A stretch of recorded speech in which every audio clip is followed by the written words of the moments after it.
Finally got an update. Wanted to at least close the book on that chapter. Went and met the machine shop today and on his delivery route and picked up these Edelbrock heads. Hate to leave something unfinished on my video diary or blog or whatever, but I was just going to show you guys what these heads turned out. Really nice. If you look, well, go back over here, I don't want to make anybody dizzy, but if you look, what I did was lowered the floor. Like I lower the floor of the combustion chamber to where it's equal to or level with the seat. If you can see that, the seat flows straight into the floor of the chamber,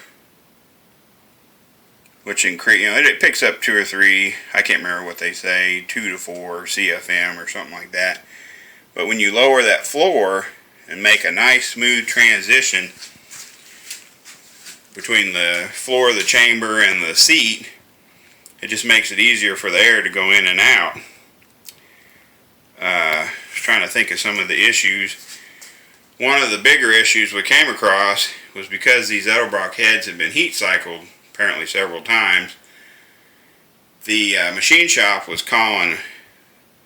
he kept calling it a core shift, where the guides, those aftermarket guides that of course are pressed into the aluminum casting, were no longer concentric. They were no longer centered properly in the valve guide itself. The valve seat. So we opted to go ahead and pay the extra money to have a 5-angle valve job done on these heads, which, if most of you don't know, that means they're going to do 4-angle cut on your seat. It includes a blend to your bowl, and then they do the 5th cut on the back side of your valve. I want to say it's a 30-degree cut on the back side of the valve itself. That adds up to a 5-angle valve job. But if you look, part of that heat cycling and issues, I guess, that are associated with these aluminum heads, we had to have them surfaced too, because one of the heads had what the machine shop was calling I think he called it brindling or burrling, some word or terminology I wasn't familiar with. And then this other head was actually warped 3,000. So we had to go ahead and pay the extra money, which wasn't much. I think like $90 to have them resurfaced. And man, I'm really happy with the way the chambers turned out as far as lowering them down, getting rid of all the texture and blending them for more flow. Of course, removing those little sharp points that are on the inside of that spark plug hole. I'm going to try to show you the finished intake port. It's kind of hard to see. One of my lights in my porting room, the ballast box went out of it, so I'm having to use a lot of my flashlight. But you can see where I've gasket matched and fully blended it to the 503, Mr. Gasket 503 gaskets. Raised the roof to a flat roof, non-ski jump style. So that plus blending it into the bowl and cutting out the good portion of the head bolt boss has been reduced. The push rod boss has been reduced. Like I said in previous videos, I have no problem that these things are going to flow probably 315 to 320. I could get more out of them once I learn how to start tubing. Tube the push rod hole and tube the head bolt hole. We could gain a little more, probably up to 325, maybe 330. But for a street 461, this is going to be more than enough head to support the power. And it's got the airflow, actually a little bit more, because I guaranteed him 300 plus. And I have no problem, at 315 plus on these heads because they turned out great. Exhaust side, can't really show you much other than the entrances where they've been fully gasket matched, deburred, polished to a 120 grit finish.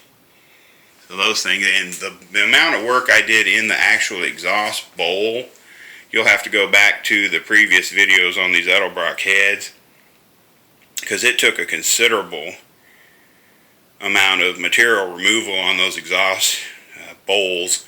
I'm going to call it a bowl into the throat transition, just because the way Edelbrock did their cut from the factory left a huge, I'd say 200 thousandths plus step just below the seat that had to be removed and blended into the port.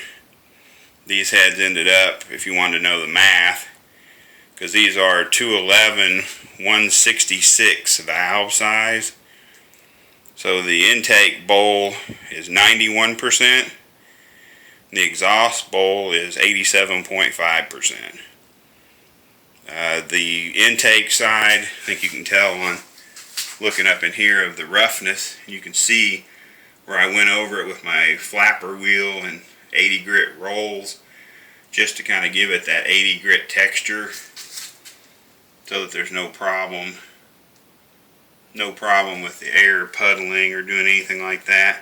You can see real clear on this one, the hole for your valve cover bolt goes straight into the intake runner, so you have to put sealer of some kind on your valve cover bolts. He's actually running studs, but same difference.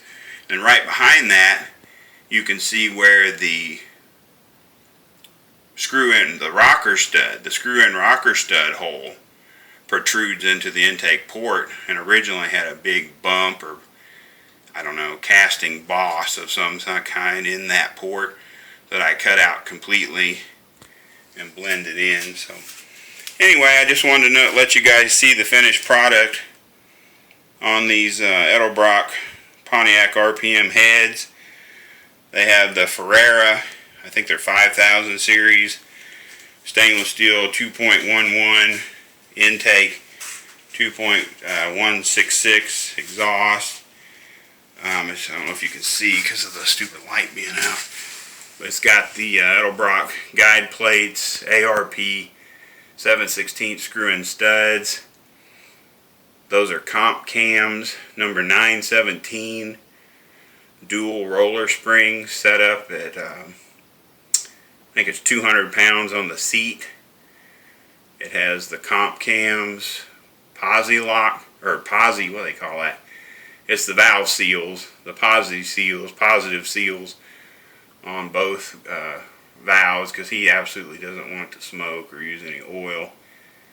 Anyway, I was just going to show you how that turned out with the roller valve springs and all that assembled. And of course, anytime you guys build an engine, put sealer on your rocker studs no matter what, because if they go into your intake port, which many of the heads, small block Chevy and Pontiac I know do, it can suck oil past those threads no matter how torqued they are, and put oil into your intake pass. So anyway, there's the heads. I'm hoping to make a video. I keep wanting to call it a movie.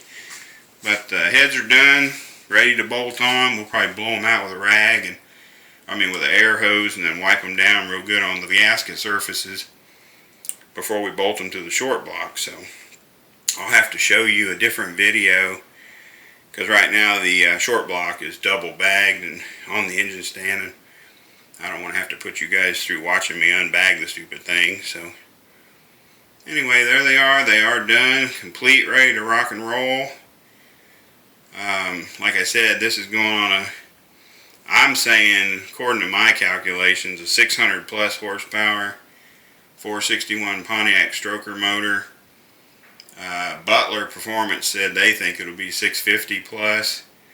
So hey, anything in that realm is going to be more than the customer expected. So anyway, that's the heads. We got them picked up, and hopefully this video ain't too shaky. I'm kind of shaky today, so I'll get another video made and loaded on that short block as soon as possible, and I appreciate you guys watching.